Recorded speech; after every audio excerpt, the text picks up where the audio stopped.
Gilbert Remulla, welcome to the bottom line. Thank you very much. Thank Maraming you for having salamat. Long time no see. me. I know. Everybody's talking about Hubert Webb. Ikaw, what's your take? I think that it's good that he's free. I saw him just a few moments ago, and he said, you know, he looked very cheerful. And I think everybody deserves that after what he's been through. Ang pinag-uusapan kasi na lahat, and I spoke to him about it, is that, okay, sinasabi ng Korte Suprema, prosecution was unable to prove beyond reasonable doubt Correct. that you are guilty of a crime. Kaya free ka na. But it doesn't necessarily follow that he is innocent. Parang harang. Di ba? I mean, what is your take on, you know, a statement like this one? At ilawak na natin, Gilbert, on the justice system. Nako, napakahabang usapan nito. Napakahabang diskurso nito. I think, Sige, iklan lang natin. you know, to keep it short, no, for him, I think it's with the authorities now para mahanap kung sino talaga ang gumawa. They have to bring it out. Nakakaawa rin naman sila Visconde matapos siyang maiwanan ng kanyang mga kapamilya. The justice system in this country, of course, needs so much work. This is only one of those moments. These are the decisions that make you say, oh my God, what's happening to this country? I was talking to Hubert Webb. Can you imagine that pendulum, sabi ko, of doubt will always be hanging over his head, and he will continue to try to prove to one and all that I am innocent. It's hard to be Hubert Webb at this point. It's hard to be any of the others who have been released. No? Okay. Of course, Hubert Webb is the most popular among them. I wouldn't want to be in his place. What about the stereotyping? Di ba? Galing sa mayamang pamilya o may kaya, senador ang tatay, popular ang family, may mga barkada, ay, sila nga siguro ang gumawa. Human nature yan. Human nature. You understand that? Yeah, of Because course, you come definitely. from- you I came come from a media. very- I've come from all sides. I've Yes. come from the media. I've come from the political politics. My landscape. family is in Right. there. You know, the hardest thing about, just segueing, you know, about being in politics is that once you're a politician, once you're in office, iniisip ka agad ng tao, ay, magdanakaw yan. It's the same thing. I mean, to a different degree, of Can you course. change that? Would you want, I don't know if it'll happen in our lifetime. but would you want to change? Oh, syempre Diba? naman. I mean, Kasi kailangan hindi may patas. dignidad yung Okay. pagiging isang opisyal ng ating bansa eh. Ang aking tanong na may kinalaman doon kay, I mean, taking it off from Hubert Webb, what is the biggest misconception about being a Remulla? Nasiga kami. Di ba? Di ba? Oo, parati sinasabi Oo. na, nako, anak yan ni Johnny Remulla. O Remulla yan. Nakakatakot. Nakakatakot yan. But- Wag mo tataluhin yan. Right. Oo. Pero, okay lang.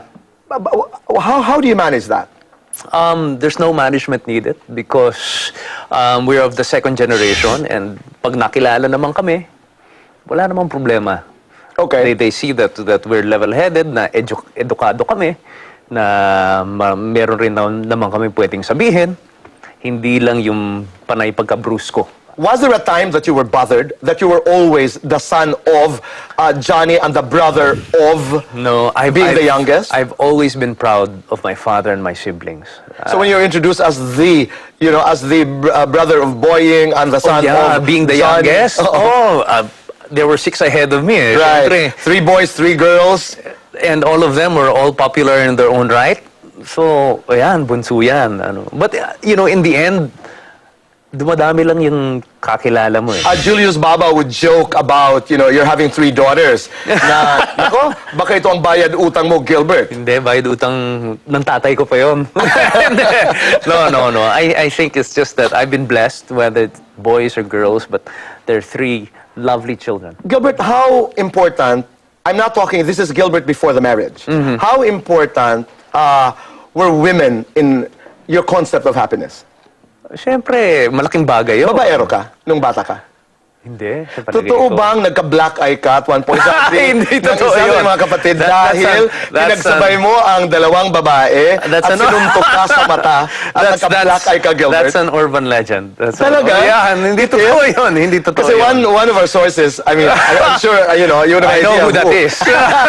Sinabi sa akin, alam mo, nagka-black eye yan, hindi dahil sa lalaki. Nagka-black eye yan dahil sa babae. Nagkamali yata ng hatid ng sulat at regalo. Hindi. Not at all. Not at all. There was also a time in your life when you were linked to, a number of celebrities. Was that there difficult? was a time. I mean, No, I would not at name all. names. Anyway, Gilbert, ito yung nakaraan na. Oo, no? talaga. Pina Morales, Oh, Pia Guanyo. It was interesting. At hindi lang yan, no? It was interesting. You wanna add more to that? It was interesting. Okay, mabilisan lamang. Pinag-uusapan ngayong ang issue ng Chacha. Your take? I think it's high time. I've always been an advocate for it. The Right timing ito ngayon? The timing is right. Okay. There are a lot of things that need to be changed in the Constitution for us to be a more vibrant democracy that is more responsive to the people. All right. And you also acknowledge the fact that there are parts of the Constitution that should be amended. Of course. 3.4 million Filipinos are hungry today, sabi ng mga dyaryo. I think it would be more. It would be more. I think it would be more. And I think if you go around the countryside, you will see it. If you talk to people, you will see it. One thing good about the presidential campaign and the Senate campaign that I went through, nakaikot ako ng bansa, nakita ako kung gaano kahirap ang buhay in the countryside. Okay. And I think there are more people going hungry. There's just no clear way to really...